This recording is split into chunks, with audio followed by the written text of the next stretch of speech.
दूंगा। और जो विपक्ष से नीरा यादव जी और पूर्णिमा साहू जी, जनार्दन पासवान जी, जयराम महतो जी, मंजू कुमारी जी, हम उसको इस रूप में ले रहे हैं कि निंदक नियरे राखिए आंगन कुटी छवाए, बिन साबुन पानी बिना निर्मल करे सुभाए। तो मैं आपकी राय को ग्रहण करता हूं और आपकी धन्यवाद देता हूं, क्योंकि मुझे तो अपनी कमी दिखाई नहीं देगी, तो आपने दिखाया, तो इसलिए मैं आप सभी लोगों का धन्यवाद देना चाहता हूं। अध्यक्ष जी, हम लोग आज के दिन में सोचा, जैसे पिछले कल में हम लोग आदिवासी कल्चर के लिए चिंता करते थे, तो मानदर एक इंडिकेशन था देने का कि इसके माध्यम से हमारे झारखंड के लोगों में एक सचेतना पहुंचे। इस बार सर हमको बहुत बार ऐसा चीजें एक जूझने का मौका मिला, प्रेस के माध्यम हो या अन्य माध्यम हो। हम लोगों को एमएलए या अन्य क्वेश्चन पूछते हैं, गणतंत्र दिवस क्या है, स्वतंत्र दिवस क्या है, मनाया क्यों जाता है, होता कब है, और इससे भी ज्यादा और भी हम लोगों को बहुत ज्यादा जरूरत पड़ता है सीआरपीसी आईपीसी वगैरह का। तो सर मेरे दिमाग में आया कि इस बार हम लोग कल्चरल चीजों को न दे करके एक बुद्धि बनने वाला, क्योंकि सभी विधायक हम लोग इससे रूबरू होते हैं और हमारे जितने भी सदस्य आते हैं उसको टाइम टू टाइम हम लोगों को पुलिस में या तो संविधान में सजेशन करना पड़ता है। तो इसमें आईपीसी या सीआरपीसी का नहीं हो पाया है, मैं उसको दोबारा दे दूंगा उसमें। तो मगर मेरा यही मनसा था इस विषय पे कि हम सभी विधायकों को प्रॉपर परफेक्ट कानून विधि विधान के मामले में, क्योंकि हम लोग पूरा देश का राज्य का संविधान विधान बनाते हैं और नॉलेज होना चाहिए, इसलिए उन किताबों को मैंने प्रोवाइड किया है महोदय जी। तो मगर मैं इन बातों से ज्यादा, आप लोगों ने सभी ने कहा ठीक है, कोई भी परफेक्ट नहीं हो सकता है, चाहे सत्ता उधर हो चाहे सत्ता इधर हो, कुछ ना कुछ तो परेशानी बनता ही है। और इसीलिए आप लोगों ने जो भी हमें कहा है उसको तो मैं आत्मसात कर ही रहा हूं, लेकिन क्योंकि सर हमको एक संविधान ने एक आदिवासी मिनिस्ट्री के रूप में दिया है सर, एससी और ओबीसी एडिशनल है, तो इसीलिए मैं थोड़ा एसटी पर प्रायोरिटी करने चाहता हूं और वो करते रहता हूं सर। इसलिए हम इस विषय पर ये जरूर कहेंगे कि हमें कई बार, हमको मन तो नहीं कर रहा है लेकिन आक्षेप लगाना भी जरूरी है। अभी सर हम लोग असम गए थे, एक्सप्लॉइटेशन, आदिवासियों का डेवलपमेंट से ज्यादा जरूरी एक्सप्लॉइटेशन को रोकना है। एक्सप्लॉइटेशन 2 टर्म से पहले माननीय प्रधानमंत्री असम गए थे, उन लड़कों ने मुझे को बताया और उसने घोषणा किया कि आदिवासी हम बनाएंगे, आपको टी गार्डन का पेमेंट हम बढ़ाएंगे और जमीन पट्टा भी हम आपको देंगे। लेकिन इन 10 वर्षों में उस घोषणा का कुछ भी, 5 ही सीट था सर, आप लोगों का बीजेपी का 5 ही सीट था। आदिवासी जो 40 सीटों में डोमिनेट करते हैं, उन लोगों ने वोट करके 60 सीटें दे दी उसको, फिर दोबारा 60 सीटें करी।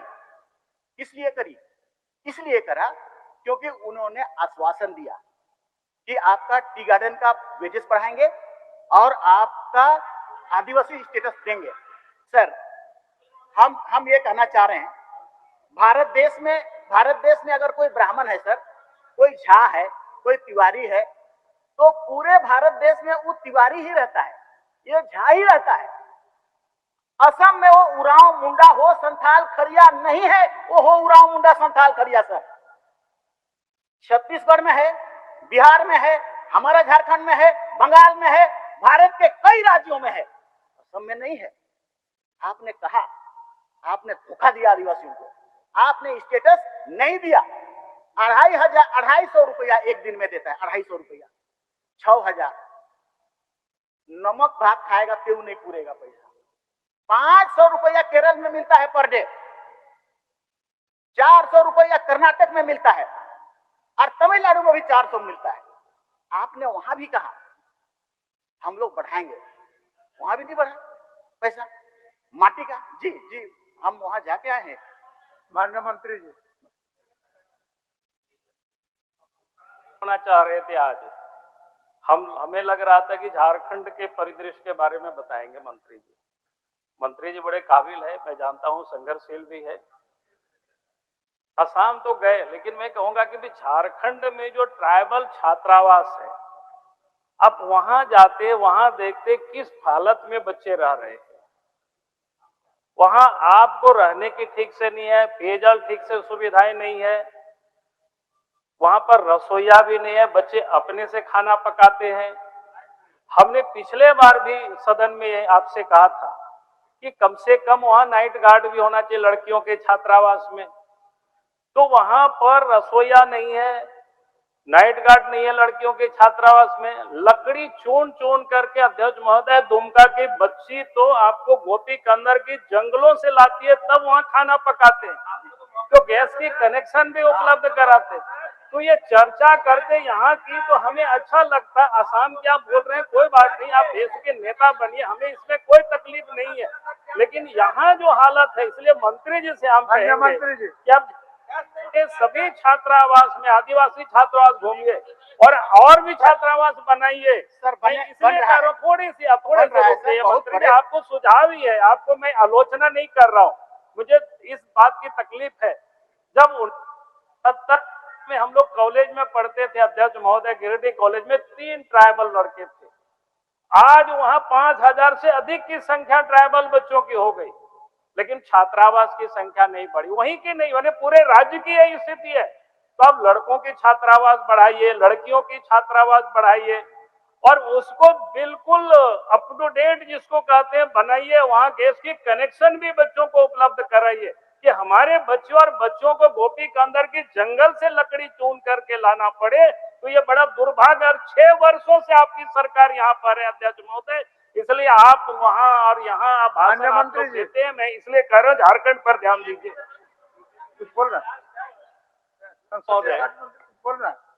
माननीय नेता प्रतिपक्ष ने कहा कि राज्य के विषय के संदर्भ में सरकार के उत्तर के क्रम में माननीय मंत्री को बोलना चाहिए।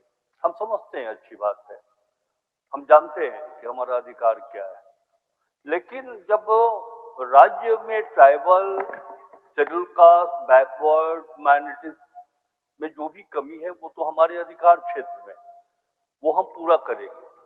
लेकिन आदिवासी भाइयों को लेकर अगर राष्ट्रीय स्तर पर कोई इशू डेवलप होता है तो उसकी चर्चा झारखंड विधानसभा में क्यों नहीं होगी? क्यों नहीं होगी? सरना कोड की बात हो जाए या फिर उनके मान सम्मान की बात हो जाए, हम यहाँ चर्चा नहीं करेंगे? पूरे देश में सबसे ज्यादा आदिवासी झारखंड में निवास करते हैं, उसकी चर्चा नहीं करेंगे नेता प्रतिपक्ष? क्यों घबराते हैं? यही तो कहा कि माननीय प्रधानमंत्री जी ने जो घोषणा किया चुनाव के पहले असम में, वो पूरा नहीं किया और घोषणा करके वोट तो ले लिया, लेकिन आदिवासी भाइयों के हितों की रक्षा आपके प्रधानमंत्री ने नहीं की। माननीय मंत्री जी, आप मंत्री जी समझ रहे हैं, आप चलिए अपना बात को रखिए। समझ गए सर, चलिए आप बात स्टेट के विषय में भी बोलेंगे सर। हमारा लैंड मैडम कटौती प्रस्ताव एको दिन तो वापस लीजिए, आप एको दिन लीजिए, अभी हम आज लीजिए, बट आज लीजिए। करना हम कल्याण विभाग का बजट है, आज लीजिए, बैठिए। सब लोग हैं उसमें, अल्पसंख्यक कल्याण, आदिवासी कल्याण, पिछड़ा वर्ग, सारे लोग का हितैषी हैं, बैठिए। चलिए मंत्री जी। सर हम आप ही से पूछ रहे हैं मंत्री जी। जी सर। अच्छा, रघुवर दास ने सीएनटी एक्ट में संशोधन ले आया, क्यों ले आया था? आदिवासी का जमीन को साफ करो। ये अच्छा एटीट्यूड था क्या? नहीं था। सरना कोड तो खैर ये रिकॉग्नाइज का बात है, आइडेंटिफिकेशन का बात है, ये तो आप लोग ओके कर ही नहीं रहे हैं। पूरे के पूरे झारखंड सरकार ने अब तक उधर भेज दिया केंद्र में, कोई तो रिस्पॉन्स आए, क्यों नहीं देना चाहेंगे? परिसीमन में आपने 2001 में सीटें घटा दी, फिर घटाएंगे, तो क्या ये मुद्दे नहीं है क्या? सर हम लोग इन पीढ़ी में अभी जो कोचिंग करे हैं उसमें 3 बच्चा लोग लिखा था लास्ट टाइम, अभी फिर लिखेगा अप्रैल मई में, लेकिन आईआईटी जैसा बच्चे उसमें से 3 लिखा था, उसमें 2 पास किया सर, 2 पास किया आईआईटी मेंस सर। क्या ये अचीवमेंट नहीं है? या इसके विषय में आप लोग कुछ अप्रिसिएशन नहीं करेंगे? सर आपने सत्ता में 15 साल रहा, क्यों आदिवासी बच्चों के लिए शुरुआत नहीं किया? कोचिंग किया? नहीं किया। हम क्वेश्चन नहीं करेंगे क्या? इसीलिए हम बोल रहे हैं सर कि आदिवासी का हित में अभी हम लोग अभी और स्टार्ट कर रहे हैं, मगर आदिवासी का हित में हम भाजपा की तरफ से बिल्कुल नकारात्मक एटीट्यूड पाते हैं, शोषण। हमने जैसे कहा डेवलपमेंट एक अलग बात है, डेवलपमेंट कभी कभी छूटता है, कम होता है, आपसे भी हमसे भी, लेकिन आदिवासियों का मुद्दा मेनली एक्सप्लॉयटेशन का है मैडम, उसका शोषण, उसका दमन, उस पर अत्याचार, तो वो छूट नहीं रहा है और वो ज्यादा भाजपा के लोग ही कर रहे हैं। इसीलिए हम ऐसा कर रहे हैं। हम तो कोशिश कर रहे हैं कि धीरे धीरे छूट भी हो, थोड़ा बहुत आ जाए, आगे बढ़े, हम लोग कोशिश कर रहे हैं। और मैडम हम लोग मैडम क्योंकि हम लोग समझ चुके हैं, वो दोनों बच्चों का माँ बाप रेजाकुली है जो आईआईटी पास किया है वहां से, इसीलिए हमने समझा कि नहीं, अब एससी, पिछला बार भी हमने घोषणा किया था एससी समाज के लिए डॉक्टर भीमराव अंबेडकर जेई एवं नीट का कमरे में 5 तल्ला बिल्डिंग बना रहे हैं और वहां से ये कोचिंग हम स्टार्ट करेंगे मैडम। और वो कोचिंग से वहां के बच्चे जो हम लोग यूपीएससी में नहीं निकल रहा है, मेडिकल इंजीनियरिंग में नहीं निकल रहा है, देखिएगा वो निकलना शुरू होगा। तो आप इस सब चीजों को भी आप देखें और सोचें।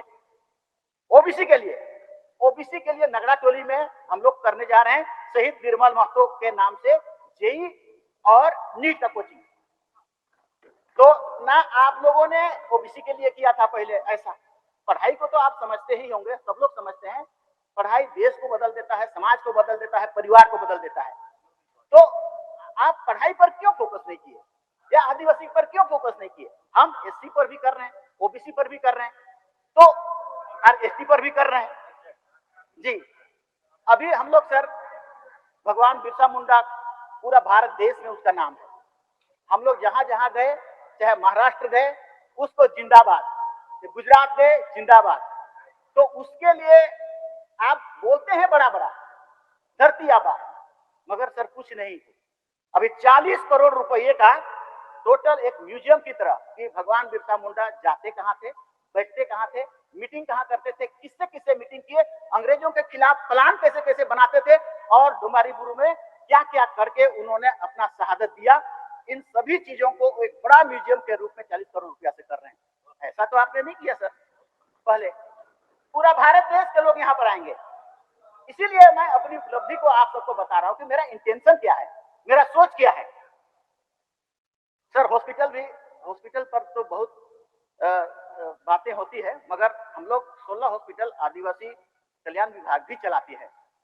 वो 16 हॉस्पिटल को हम लोग चाह रहे हैं कि एक बड़ा जिसमें एमआरआई की भी सुविधा हो, क्योंकि सर आदिवासी लोग और प्रिमिटिव ट्राइब रिम्स आते नहीं है सर, वो डराते हैं, हेजिटेशन है, साइनेस है सर, इसलिए उनका हॉस्पिटल खोलना उसके लिए अति आवश्यक है। तो हम लोग कर रहे हैं उसको हॉस्पिटल, बड़ा हॉस्पिटल जिसमें कि वो लोग आएगा, रिम्स ना आएगा तो वो आएगा, लेकिन सुविधा उसी अनुसार रहेगा, उतना ही रहेगा। तो हेल्थ के लिए भी तो हम लोग शुरुआत कर रहे हैं और 16 हॉस्पिटल बहुत सक्सेस नहीं हुआ तो हमको लिमिट कर रहे हैं, मतलब प्रमंडल वाइज कर दे रहे हैं ताकि उसमें सभी सुविधा वहां पर विद्यमान होगा। सर नर्सिंग का और आईटीआई का और बीएड का हम लोग प्रारंभ करने जा रहे हैं, बिल्डिंग भी बनेगा और क्लासेस भी शुरू करेंगे, ओबीसी के लिए भी, एससी के लिए भी, एसटी के लिए, ये तीनों का प्रावधान होगा। बीआईटी मिश्रा में तीनों के लिए पॉलिटेक्निक कर रहे हैं अभी। अच्छा, एक ही साथ 80 को का अपॉइंटमेंट होता है विदेश में सर बीआईटी मिश्रा से। तो पिछले कल में आप लोगों ने रोक दिया था या किसने रोक दिया था, लेकिन हमारा माननीय मुख्यमंत्री ने कैबिनेट से पास किया इसको, और पास किया और खाना फ्री दे रहे हैं वहां, हॉस्टल फ्री, फीस फ्री, सब कुछ फ्री। बीआईटी मिश्रा जैसे संस्थान से ये चीज किया जा रहा है और ये अच्छे अच्छे रिजल्ट करके निकल रहे हैं। सर एकलव्य विद्यालय को मॉनिटरिंग कर रहे हैं, हमको पता है एकलव्य विद्यालय को बढ़ा रहे, 90 हमको प्राप्त हुआ है, उसमें 45 को इस बार हम लोग स्टार्ट कर रहे हैं। तो इंटेंशन को देखिए चीज को कि उस चीज को कितना हम लोग उस समाज को आगे बढ़ाने के लिए छोटी चीजें होती है, ठीक है, वृद्धा पेंशन नहीं हुआ या तो अभी समय से नहीं हुआ, ऐसा तो कोई भी आएगा तो ये कहेगा आएगा, ये प्रॉब्लम आएगा, मगर ये चीजें जो अनकंपेरेबल है, हाँ, छात्रवृत्ति वाला योजना, छात्रवृत्ति तो देखिए इसको तो हमको बोलना ही पड़ेगा। आप केंद्र नहीं दीजिएंगे तो हम इतना सारा अंतर रहता है। अगर 100 करोड़ हमारा होता है तो 409 अभी हमारा कम से कम 900 करोड़ रुपया पेंडिंग है, तो उसको कहां से पाएंगे हम? 900 करोड़ रुपया कहां से पाएंगे, कैसे देंगे? लेकिन तब भी माननीय मुख्यमंत्री का आदेश से हम लोगों ने अपना संसाधन को करने के लिए अपना संसाधन से विकसित करके अभी उसको नियम को शिथिल करके आगे बढ़ाने की कोशिश कर रहे हैं। तो ये सभी चीजें प्रयास है हमारा। आप दूसरे चीजों में हम लोगों को ब्लेम लगाते रहते हैं, ब्लेम लगा, इस सब चीजों पर भी तो कुछ ना कुछ हमारे लिए बोलिए, अच्छा बोलिए। 550 सीट का हॉस्टल माननीय मुख्यमंत्री ने शिलान्यास किया, रांची में गर्ल्स का एंड बॉयज का, उसके बाद पलामू में गर्ल्स एंड बॉयज का, इसके बाद कहां बन रहा है? देवघर, धनबाद, दुमका, हजारीबाग, चाईबासा। ओबीसी के लिए भी कुछ चले गए, ओबीसी के लिए भी, एससी के लिए भी, चूंकि दुमका में तो आदिवासी है, हजारीबाग में तो आदिवासी कम है, वहां तो ओबीसी पढ़ेगा। 540 चाईबासा, उसी देवघर और धनबाद में भी पढ़ेगा, अभी बनना शुरू हो गया है रांची में दोनों। तो ये चीजें आईएएस का कोचिंग करने हैं सर। आईएएस अभी जो बात कर रहे थे कि आईएएस का कोचिंग के लिए यहाँ पर जब तक प्रावधान नहीं रहेगा, रामेश्वर सर कह रहे थे कि बिना कोचिंग नहीं होगा, लेकिन उनसे भी बच्चे बिना कोचिंग नहीं हुए हैं और हमारे भी घर के हैं बिना कोचिंग नहीं हुए हैं। तो आईएएस के लिए बनने के लिए बिना कोचिंग तो अपवाद नहीं निकलते हैं सर। इसीलिए हम लोग दिल्ली में बड़ा फ्लैट खरीद रहे हैं और उस फ्लैट में हम लोगों उसको बच्चों को वहां पर वो माहौल देंगे ताकि वहां अच्छे जगहों से पढ़े। और यहाँ भी हिंदपीढ़ी में हम लोग साधारण कोचिंग नहीं है सर, साधारण मोशन का है, मोशन का कोचिंग कोटा का है जो देश का टॉप लेवल में है। फिजिक्स वाला और मोशन दोनों बराबर का है। यहाँ इससे पहले लोअर लेवल का, साधारण लेवल का कोई पढ़ाने जाओ और पढ़ाओ, ऐसा था। तो ये सब हम करना चाह रहे हैं। और हम लोग एक कंसेप्ट चेंज किए हैं सर, बृहद घुमपुड़िया, मतलब हर एक डिस्ट्रिक्ट में बड़ा, मतलब एक में हर डिस्ट्रिक्ट का कोचिंग भी हो, लाइब्रेरी भी हो, नीचे कल्चरल हॉल भी हो, और बड़ा सा एक 2.5 करोड़ रुपया का, 5 करोड़ का है स्कीम, 5 करोड़ में 2.5 करोड़ का 1000 से लेकर 1500 लोग वहां बैठ के अपना समस्या समाधान, पर्व त्योहार, शादी ब्याह जो करना है करे। और 3 तल्ला का बिल्डिंग जिसमें नीचे कल्चरल और ऊपर कोचिंग और उससे ऊपर लाइब्रेरी। तो ये तो कुछ बेहतर ही है ना सर, इससे पहले हुआ नहीं तो नया कर रहे हैं, तो ये तो बेटर है, मेरा समझ है। तो पोषण योजना जैसे सर कह रहे थे, सर पोषण योजना अनफॉर्चुनेटली किसी कारणों से टेंडर में गड़बड़ हो गई थी, तो 14 ही आदमी पूरे के पूरे टेंडर ले लिए थे। अभी उसको फिर रीटेंडर कर रहे हैं और प्रत्येक हॉस्टल में फ्री खाना रहेगा सर, और वहाँ लाइब्रेरियन भी होगा, गार्ड भी होगा, और वहाँ का जो भी चीजें आवश्यकता पड़ेगी, कुक वगैरह का ज्यादा प्रॉब्लम है। और ये सभी लोग, मतलब पोषण योजना के अंतर्गत जो हमारा रेजुलेशन है वो सारे रेजुलेशन में ये सब समाहित है। तो मैं समझता हूँ कि ये बहुत सारा चीज हम लोग कर पा रहे हैं, तो ये कर रहे हैं, तो इसलिए ये तो अनकम्पेरेबल है। तो इसीलिए नीरा जी उसको वापस ले, हमारा कटौती प्रस्ताव को, ये सब हमारा कंसेप्ट को चलिए देखते हुए मंत्री जी का आग्रह को मान लीजिए। माननीय अध्यक्ष महोदय, माननीय मंत्री जी बहुत सुलझे हुए। रॉयल इंडिया में आपका स्वागत है। भारत के सबसे विश्वसनीय सोलर मोटर पंप और MPPT कंट्रोलर निर्माता रॉयल इंडिया का high performance movable trolley solar water pumping system प्रस्तुत है। बेहतर दक्षता के लिए डिजाइन किया गया और आसानी से ले जाने योग्य। सरकारी परियोजनाओं के लिए अनुमोदित देश भर के कॉन्ट्रैक्टर्स और एजेंसियों की पहली पसंद। MNRE द्वारा अनुमोदित, उल प्रमाणित, उद्योग मानकों के अनुरूप स्वदेशी उत्पाद। सार्थक ऊर्जा समाधान के लिए हमारे साथ साझेदारी करें। आज ही संपर्क करें।